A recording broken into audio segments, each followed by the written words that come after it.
Hello everyone, welcome back to the channel EduTap. I am Arshdeep Kaur and today also we will be continuing with the security laws. We have completed all the acts that were a part of the security laws and now we have started with the regulations, and today we will be starting with the SEBI prohibition of fraudulent and unfair trade practices relating to the securities market regulation 2003. I have been stressing on this part that security laws, they form the most important part of your syllabus. So please make sure that you are covering each and every act, each and every regulation, each and every rules, right? So you have to cover everything that has been mentioned in your security laws because they have 40% weightage, which is huge. So you cannot leave these security laws at all. You have to be very careful when you are preparing for these, right? So let's begin. Before I start, I would like to tell you that EduTap has come up with two courses for the phase 2 examination. The first one being the test series. The features of test series, they include firstly chapter wise tests, which means you get different tests for each chapter that has been mentioned in your syllabus, including the criminal laws, including the security laws, including the company laws, right? So for example, that IPC, it has been divided into different chapters, and according to these chapters your tests are also divided. That means you get separate tests for each of such chapter. Then you get full length test with evaluation. So the unique feature here is that you get it with evaluation. Our experts are going to be evaluating your answers, especially the descriptive part that is introduced by SEBI this year, right? So they will be evaluating it for your benefit. They will be evaluating it and will be giving you the necessary feedback. And you also get one-on-one mentor support. The second course is the live crash course. It includes live classes. The live classes, they have already started and we are covering each and every important topic, including your criminal laws, including company laws, and including the security laws. So everything that is important will be covered in these. So the live classes, they have already begun. So please make sure if you want to enroll in them, you do it as soon as possible. Then the short notes, you also get short notes which will be very helpful for your descriptive part. It will be a huge help for that. And the third feature is the test series. So all the features that I have mentioned of the test series, about the test series, they are, so all the features that I have just mentioned about the test series, they are available to you in the live crash course, and you also get one-on-one mentor support. So all of your queries, all of your questions, they will be answered in these live classes. So please make sure that you do enroll in these. They are going to be very beneficial for your examination. We are running a limited time period offer, so if you want to avail these offers, you can refer to the link in the description below. Now let's start with our lecture. Question number 1. Dealing in securities includes which of the following as per the prohibition of fraudulent and unfair trade practices regulation 2003? Act of buying, selling or subscribing to securities, transacting in any way in any security by any person as principal, agent or intermediary, agreeing to buy, sell or subscribe to securities, or all of the above. So the answer is D, that is all of the above. Let's read this definition. Dealing in securities, it includes an act of buying, selling or subscribing pursuant to any issue of any security or agreeing to buy, sell or subscribe to any issue of any security or otherwise transacting in any way in any security by any person as either principal, agent or intermediary referred to in section 12 of the Act. So that is why the answer is D, that is all of these, they are correct. Moving on, question number 2. Which of the following is not prohibited under the prohibition of fraudulent and unfair trade practices regulations 2003? Mis-selling of mutual funds, an intermediary buying or selling securities in advance of a substantial client order, an intermediary predating or otherwise falsifying records such as contract notes, a person predicting the price trends in security markets so that he can sell his securities when prices are high, none of the above. So the answer to this question is actually D, that a person predicting the price trends in security markets so that he can sell his securities when prices are high. This is not a fraudulent or a unfair trade practice. So this is given in regulation 4, deals with the prohibition of manipulative, fraudulent and unfair trade practices. Without prejudice to the provisions of Regulation 3, no person shall indulge in a manipulative, fraudulent or an unfair trade practice in securities market. Dealing in securities shall be deemed to be a manipulative, fraudulent, or unfair trade practices if it involves any of the following. So I have just mentioned the ones that were in the question, right? So the S part is mis-selling of securities or services relating to the securities market. This is a manipulative, fraudulent, or unfair trade practices. An intermediary buying or selling securities in advance of a substantial client order, or whereby a futures or option position is taken about an impending transaction in the same or related futures or options contract. An intermediary predating or otherwise falsifying records including the contract notes, client's instructions, balance of security statements, client account statements. But the D part, that is a person predicting, that does not count as an unfair trade practice. So a person can predict prices of securities, right? Question number 3. The prohibition of the fraudulent and unfair trade practices came into effect on which date? So the answer is option A, that is July 17th, 2003. The prohibition of the fraudulent and unfair trade practices 2003 came into effect on 17th July 2003. Question number 4. Under Regulation 11 of Prohibition of Fraudulent and Unfair Trade Practices Regulation 2003, which of the following actions cannot be taken before final report being submitted to the board? So your options are: suspend the trading of the security found to be or prima facie found to be involved in a fraud; prohibit any person associated with securities market to buy, sell, or deal in securities; direct an intermediary not to dispose of an asset forming part of a fraudulent and unfair transaction; suspend the registration of an intermediary. So the right answer is option D, that is suspend the registration of an intermediary. Let's read this also. This is Regulation 11. The board may, without prejudice to the provisions that are contained in these provisions of section 11 and 11B of the Act, by an order for reasons to be recorded in writing in the interest of the investors and securities market, issue or take any of the following actions or directions, either pending investigation or inquiry or on completion of such investigation or inquiry, namely. So these are: suspend the trading of the securities found to be or prima facie found to be involved in fraudulent and unfair trade practices in a recognized stock exchange; restrain person from accessing the securities market and prohibit any person associated with securities market to buy, sell, or deal in securities; suspend any office bearer of any stock exchange or self-regulatory organization from holding such position; impound and retain the proceeds or securities in respect of any transaction which is in violation or prima facie in violation of the regulations; direct an intermediary or any person associated with the securities market in any manner not to dispose of or alienate an asset forming part of the fraudulent and unfair transaction; require the person concerned to call upon any of its officers, other employees, or representatives to refrain from dealing in securities in any particular matter; prohibit the person concerned from disposing of any of the securities acquired in contravention of these regulations; direct the person concerned to dispose of such securities acquired in contravention of these regulations in such manner as the board may deem fit for restoring the status quo. Any final order passed under subsection 2 Regulation 1 shall be put on the website of the board. Any final order passed under sub-regulation 1, it shall be put on the website of the board. So that is why the answer was option D, that is suspend the registration of an intermediary. This has not been mentioned in Regulation 11, right? But all of these actions that we have just read, these can be done, right? So these can be done, that is actions, these can be taken before the final report is being submitted to the board. Alright, question number 5. Regulation 9 of the Prohibition of the Fraudulent and Unfair Trade Practices Regulation 2003 states, sometimes interim reports can also be submitted to the stock exchange if it is in interest of the investors. Final investigation report must be submitted to the concerned stock exchange, both or none. So the answer is actually D, that is none. But Regulation 9, it actually deals with submission of the report to the board. So let's read it.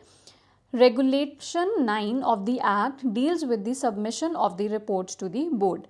The investigation authority shall, on completion of the investigation, so once the investigation has been completed after taking into account all the relevant facts, submit a report to the appointing authority, provided that the investigation authority may submit an interim report pending completion of the investigation if he considers necessary in the interest of investors and the securities market or as directed by the appointing authority. So, a provision of submitting an interim report has also been given under Regulation 9. Okay? So, it is provided that the investigating authority may submit an interim report pending completion of investigation if he considers necessary in the interest of either the investors and the securities market or as directed by the appointing authority.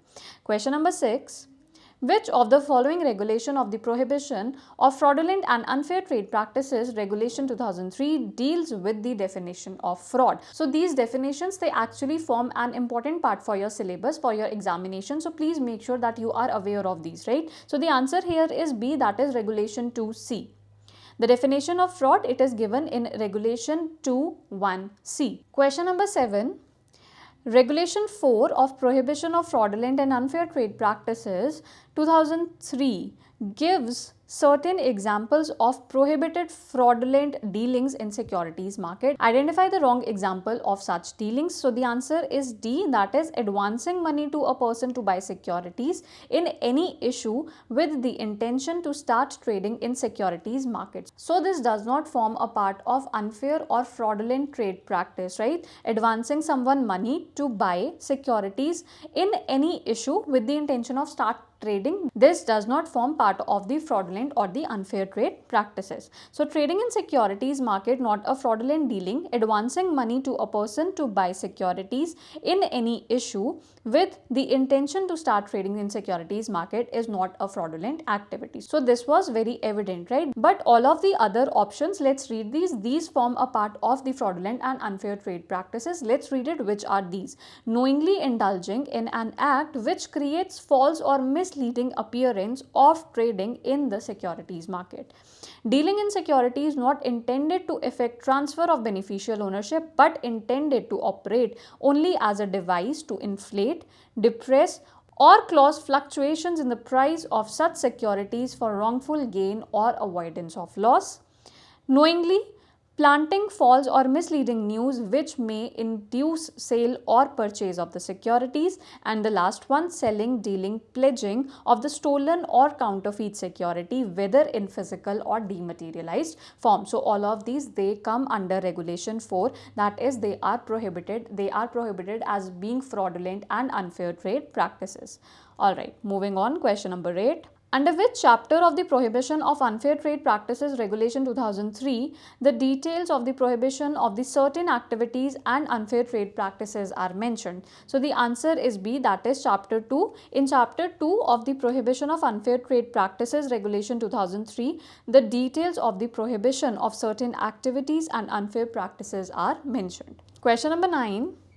As per the meaning of fraud and prohibition of the fraudulent and unfair trade practices, which of the following statement is false? Any act, expression, omission or concealment while dealing in securities. Fraud can be done by either the person or any of his agent. Under fraud, the person doing fraud includes another person to deal in securities. Under fraud, the person doing fraud will have to make wrongful gain or avoid any loss. So the answer is actually D, that is under fraud, the person doing fraud will have to make a wrongful gain or avoid any losses. So this is not true, but it is immaterial whether he has made any wrongful gain or he has avoided any loss. So let's read it. So option D, that is not true. The meaning of fraud is as follows. An act, expression, omission or concealment while dealing in securities by the person or his agent in order to induce another person to deal in securities, whether or not not there is any wrongful gain made or avoidance of loss done. So whether or not he has made such a gain or avoided any loss, it does not matter, right? Let's read it again. Any act, expression, omission or concealment while dealing in securities by a person or his agent in order to induce another. So his intention, his purpose is to induce another person to deal in securities, whether or not that he makes any such gain or avoid any such losses. So I hope that the definition of fraud is also clear to you. Moving on, question number 10.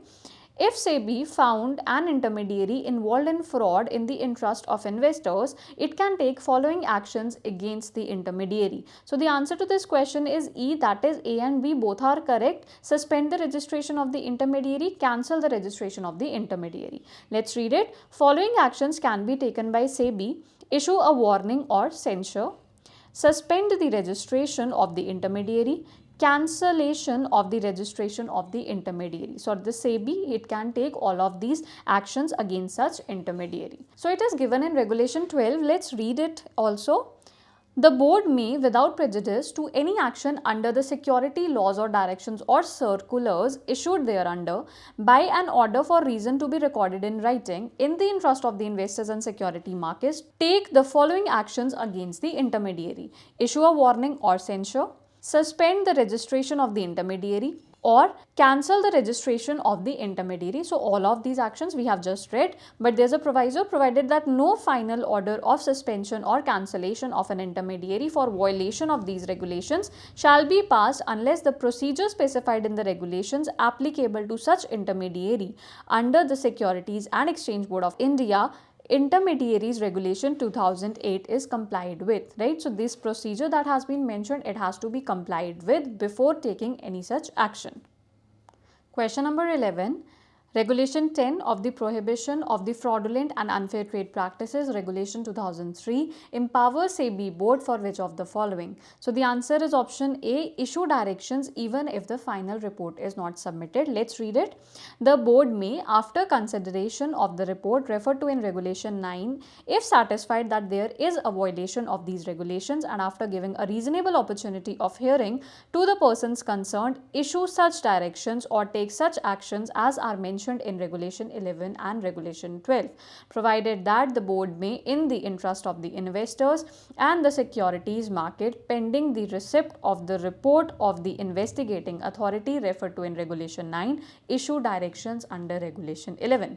Provided further that the board may, in the interest of the investors and securities market, dispense with the opportunity of pre-decisional hearing by recording reasons in writing and shall give an opportunity of post-decisional hearing to the persons concerned as expeditiously as possible. So SEBI can dispense with the pre-decisional hearing and they can give the opportunity of hearing them after the decision, right? So this is what mentioned. Question number 12. Which of the following cannot be called a fraud under the Prohibition of Fraudulent Unfair Trade Practices Regulation 2003? The answer is C, that is making pessimistic comments on the trends in securities market. This does not form a part of the fraudulent and unfair trade practices, but the others are a promise made without any intention of performing it, a knowing misrepresentation of the truth or concealment of the material fact, deter other person from trading in securities, and deceptive behavior by the person depriving another person of information or full participation, right? So all of these, they are included. And let's read the explanation also. Following generic comments, they do not come under fraud. They are comments on the economic policy of the government, comments on the economic situation of the country, and comments on the trends in the securities market. So I hope you are clear with this also. Moving on, question number 13. Which committee the Securities and Exchange Board of India, SEBI, has formed in 2017 to review norms pertaining to the prevention of the insider trading 2015 and prevention of the fraudulent and unfair trade practices 2003? So the answer is option C, that is T.K. Vishwanathan Committee. Let's read it. The Securities and Exchange Board of India has formed a committee to review norms pertaining to the prevention of the insider trading 2015 and prevention of the fraudulent and unfair trade practices 2003. The Committee on Fair Market Conduct, headed by T.K. Vishwanathan, former Secretary, Journal of the Lok Sabha, and the former Law Secretary will suggest norms to align insider trading with the recently amended Companies Act and will also for the first time address the manipulation and the surveillance issues arising out of high frequency or algorithmic trades. The committee will suggest short-term and medium-term measures for the improved surveillance of the markets as well as issue of the high-frequency trades, harnessing of technology and analytics in surveillance. So it is what the answer is C, a committee that is headed by T.K. Vishwanathan. Alright, moving on, question number 14. As per definition of the market participant under the prohibition of the fraudulent and unfair trade practices, the most comprehensive meaning of a market participant is that is any person or entity registered under section 12 of the SEBI Act and its employees and agents. So the definition is the term market participants means any person or entity registered under section 12 of the SEBI Act and its employees and agents. So it includes its employees also and their agents as well. Now the employees, promoters, directors or these intermediaries or other entities shall also be included. Last question, question number 15. An act or expression, omission or concealment while dealing in securities to induce another person to deal in security is called fraud as per the regulations. Find the correct statement in this context. So the answer is C, that is an act or expression, omission or concealment while dealing in securities by a dealer to induce another person to deal in securities irrespective of loss or gain made by the dealer. This actually we have already covered. So the option C, it is correct. I will read it once again. An act of expression, omission or concealment while dealing in securities by dealer to induce another person to deal in security. The purpose is to induce another person and it is irrespective of any loss or gain that is made by them is called fraud as per the prohibition of the fraudulent and unfair trade practices regulations 2003. Now question for achievers. What is front running in context of trading in securities market? Your options are buying or selling securities ahead of everyone by paying a certain premium. Buying or selling securities in advance of a substantial order where you know that substantial order is already being made. Buying or selling securities in advance of breaching the 20 days moving average or all of the above. So you have to comment the right answer below. So that was all for today. I hope it was a helpful session for you. For more such videos, please like, share and subscribe to the channel EduTap. Thank you.